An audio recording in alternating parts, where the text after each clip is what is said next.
तो स्वागत है आपका पाठशाला में। आज हम कर रहे हैं 7 नंबर क्वेश्चन। सो क्या पूछ रहा है, in Young's double slit experiment. Okay, well and good. So Young का डबल स्लिट एक्सपेरिमेंट है, तो यहाँ पे दो रहेंगे। ये मोनोक्रोमेटिक लाइट मतलब single source of light use किया जा रहा है, हमने देखा भी था। कोहेरेंट बनाने का यही तरीका है, ठीक है। Is used the intensity of the light at A point on the screen with the path difference is lambda is के यूनिट। बहुत ध्यान देना, तुम्हारे पास यहाँ पे जो स्मॉल डी है नहीं गिवन है, यहाँ पे जो डी है वो भी नहीं गिवन है, capital D distance of screen. तो इस केस में वो तुमसे ना कोर कॉन्सेप्ट पे क्वेश्चन पूछ रहा है। क्या बोल रहा है, मोनोक्रोमेटिक लाइट वेवलेंथ लैम्डा है। तो यहाँ पे here wavelength, monochromatic light of wavelength is lambda. Lambda wavelength में कोई दिक्कत नहीं। The intensity of a light on point on the screen where path difference से क्वेश्चन पूछ रहा है। बहुत ध्यान दो, बहुत ध्यान दो। मैं तुमसे क्या बोलना चाहता हूँ, ध्यान देना बस खाली। इंटेंसिटी कोई भी एक रैंडम पॉइंट पे बना रहा हूँ, जहाँ पे के है बोल रहा है, जहाँ पे के है वो बोल रहे हैं। अब इनके बीच में जब यहाँ से लाइट ट्रैवल कर रहा है ना, जब यहाँ से लाइट ट्रैवल कर रहा है तो बोल रहा है कि इनके बीच में पाथ डिफरेंस क्या है, लैम्डा है। कुछ ये सब क्वांटिटी गिवन नहीं है, वेवलेंथ इसका लैम्डा इतना बोल के रखा है। अब ध्यान दो, जब मैंने तुम्हें ये वाला टॉपिक पढ़ाया था ना, मैथमेटिकल एनालिसिस ऑफ, इस तरह कुछ पढ़ाया था शायद, analysis of superposition of wave, इस तरह कुछ टॉपिक था, सुपरपोजिशन ऑफ वेव्स, ये मैंने पढ़ाया था। जब ये मैंने पढ़ाया था, अगर तुम्हें याद हो, वहाँ मैंने अच्छा एक और चीज़ मैंने बताया था, इंटेंसिटी के साथ किसका रिश्ता है, एम्पलीट्यूड का रिश्ता है। जब ये वाला पार्ट मैंने पढ़ाया था, हियर वी नो दैट जो नेट एम्पलीट्यूड बना था इस पॉइंट पे या कोई भी पॉइंट पे, जब दो वेव मिलते हैं जो नेट एम्पलीट्यूड बनता है वो किसके बराबर मैंने निकाला था, याद करो, एक बार याद कर लो जस्ट। क्या निकाला था मैंने, 2a sin π/2।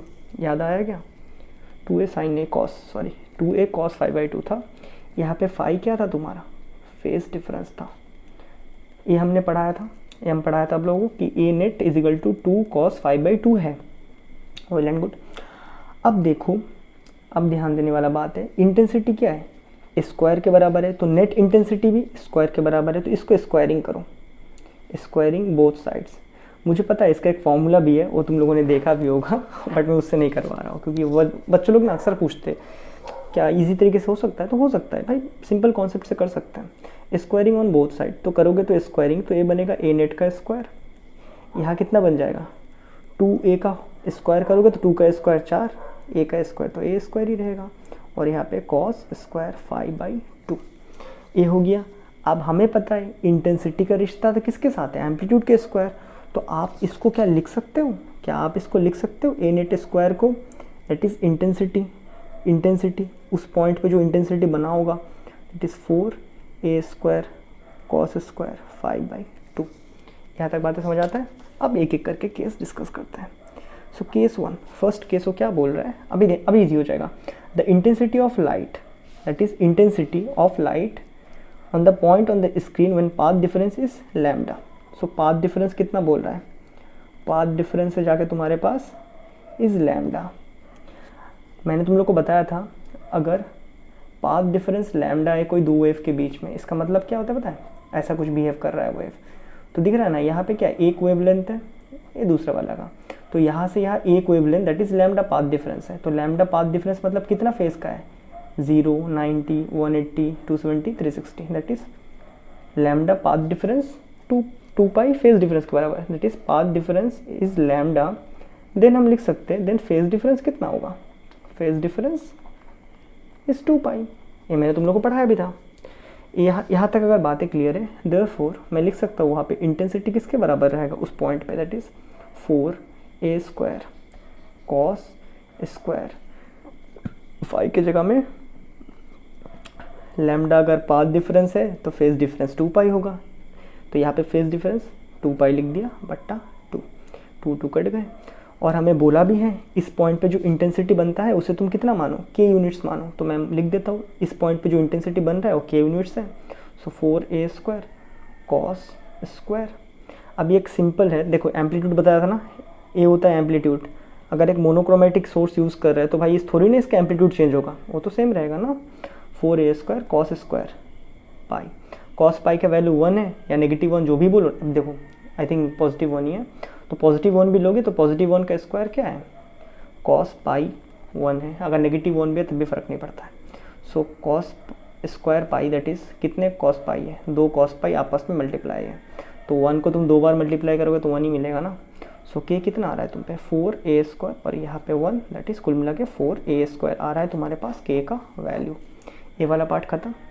अब केस 2 देखो, केस 2 तुमसे क्या बोल रहा है कि जो पाथ डिफरेंस है फाइंड आउट द इंटेंसिटी। यहाँ इंटेंसिटी बताओ हमें, where the path difference is λ/3। So when path difference is λ/3 then phase difference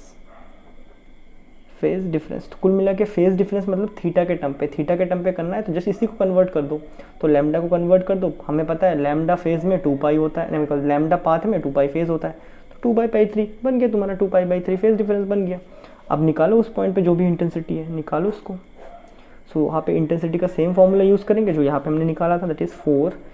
same light sources है तो एम्पलीट्यूड में कोई चेंज नहीं होगा, कॉस स्क्वायर। फेज डिफरेंस कितना आ गया है 2π/3/2। So I is equal to 4a² cos square 2π/3 और ये नीचे का 2 कट गया। So I is equal to 4a² cos square π/3। π/3 बोलने से कितना होता है π/3, पाई मतलब 180/3 दैट इज 60 डिग्री। अब cos 60 का वैल्यू तो सबको पता होगा, ये होता है 1/2। Well and good. और यहाँ पे क्या है cos स्क्वायर π/3 बोलने से 60 है, ठीक है। तो cos स्क्वायर π/3 इसका मतलब क्या है, कितने बार cos मल्टीप्लाई है, यहाँ पे 2 बार cos π/3 मल्टीप्लाई है, तो दैट इज़ 1/2 इंटू 1/2 करोगे तो कितना आएगा तुम पे 1/4 ही आएगा ना। सो यहाँ से अगर मैं इंटेंसिटी निकालूँ तो मेरे पे कितना आ जा रहा है 4a²। इस पूरा क्वांटिटी कितना आएगा 1/4 के बराबर, कट जाएंगे आपस में, इंटेंसिटी बचेगा a²। सो ए इक्वेशन 1 मानो, ए इक्वेशन 2 मानो। नाउ हमें इंटेंसिटी निकालने बोला तो इक्वेशन 1 बट्टा इक्वेशन 2 कर लेते हैं, दैट इज़ इक्वेशन 1 में के कितना आया तुम्हारे पास 4a² आया, इक्वेशन 2 में के कितना इंटेंसिटी कितना है तुम्हारे पास, यहाँ पे के बोलने से इंटेंसिटी है तो पता चल गया ना होगा। आई कितना है तुम्हारे पास, खाली a² है, इसको डिवाइड कर रहे हैं हम, तो a² कट गया, तो कुल मिला के k/i कितना बचा तुम्हारे पास 4 बचा। इस इंटेंसिटी को निकालना है तो i इज इक्वल टू क्या बचेगा, ये यहाँ आ जाएगा 4 नीचे, तो k/4।